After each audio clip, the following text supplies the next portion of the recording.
Hey guys, welcome back to my channel. In today's lesson, we're going to learn how to play Kabalevsky's Opus 39 number 10. Don't forget to subscribe if you haven't already done so, and make sure to check the notifications bell to never miss a new video. Also, I now offer online piano lessons. If you're looking for one, there's going to be information in the description below. Kabalevsky's Opus 39 is a great book for technique, expression, musicality, and style. It ranges from prep level all the way to grade 1 and grade 2, and it's very short pieces, manageable, so you can do a lot of them, and each of them has a different character, a different technical challenge, so it's a great way to develop your piano skills as a beginner. In this video, we're going to deal with number 10, and first I'm going to demonstrate it and then talk about the difficulties and how to approach the piece.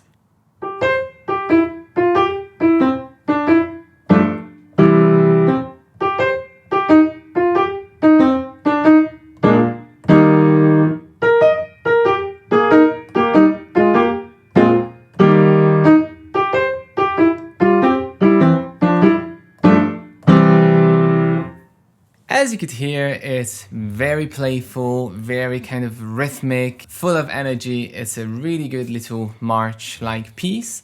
Now it has some challenges, not just with the rhythm, but also the notes, because it kind of wanders from one key to the other. It says energical for the tempo. I know different editions will have different titles. The key signature is nothing, so we have no sharps and no flats, and that means we are in the key of C major, and we start in C major and finish in C major, but in the middle we kind of wander away from C major. And the time signature is 2/4, so we have two crotchets, quarter notes, and we start on a semiquaver or 16th note upbeat. So the main note is always going to be the dotted quaver, dotted 8th note. First, let's have a look at the rhythm, because I think that's the biggest challenge.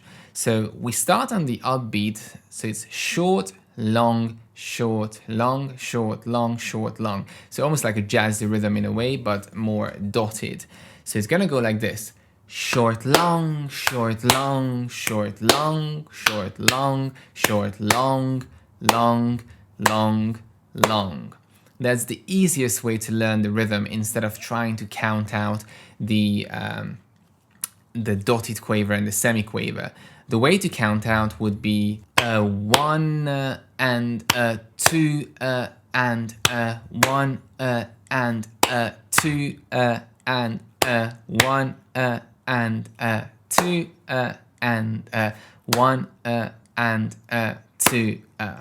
Now this is going to be really hard when you play it fast, so I think the easiest way is to think of the notes as short, long, and get this very dotted feel, the ti-dum, ti-dum, ti-dum, ti-dum, ti-da, ta, ta.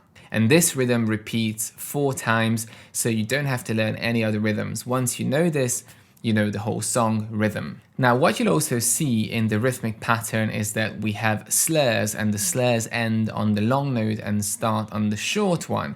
So you have to bounce up with your hand at the long note, at the end of the long note, and do a drop on the short note, but we get to that in a second. So let's have a look at the right hand notes first, starting number 2 on the G in the C major position.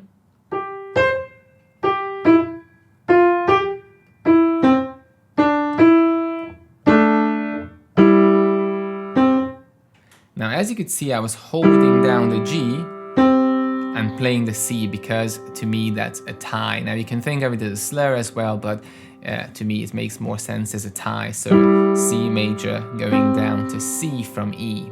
Now there were a couple of position changes, like here, 3, then 4,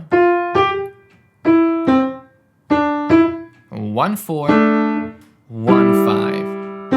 Now changing to C minor, 4,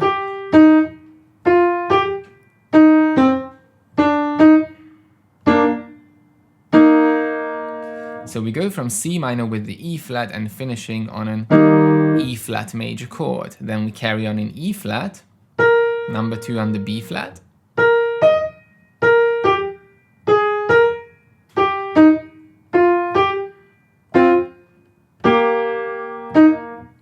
and back to C major.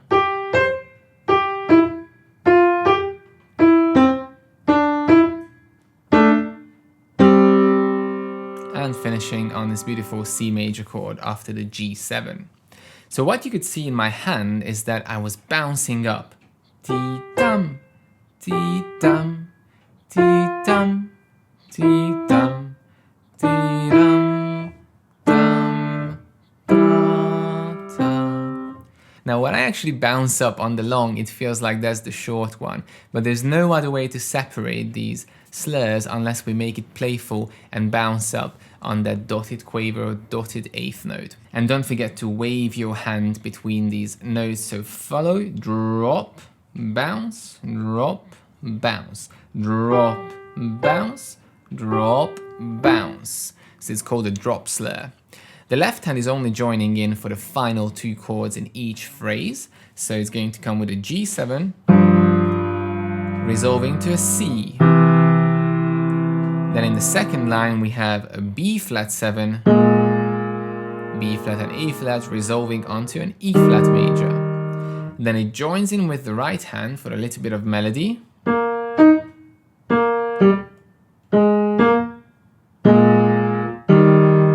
And back to C major.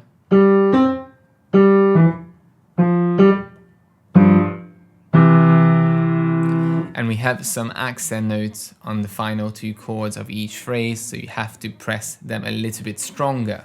Now, when you put it hands together, it's actually quite easy with the chords until you get to the end of the second line where the left hand starts playing the melody as well, because it's playing the seventh note of the chord, so it's a little bit harder.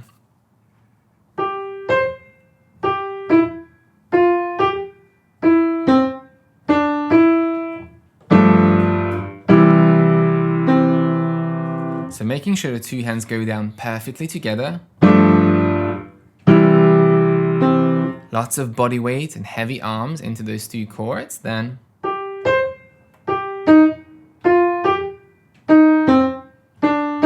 B flat 7 and E flat major. Then B flat.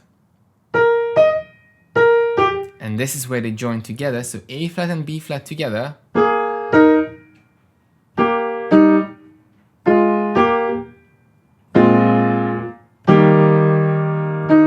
Again, I'm holding down the B flat and moving to the E flat, then back to C major, G and F,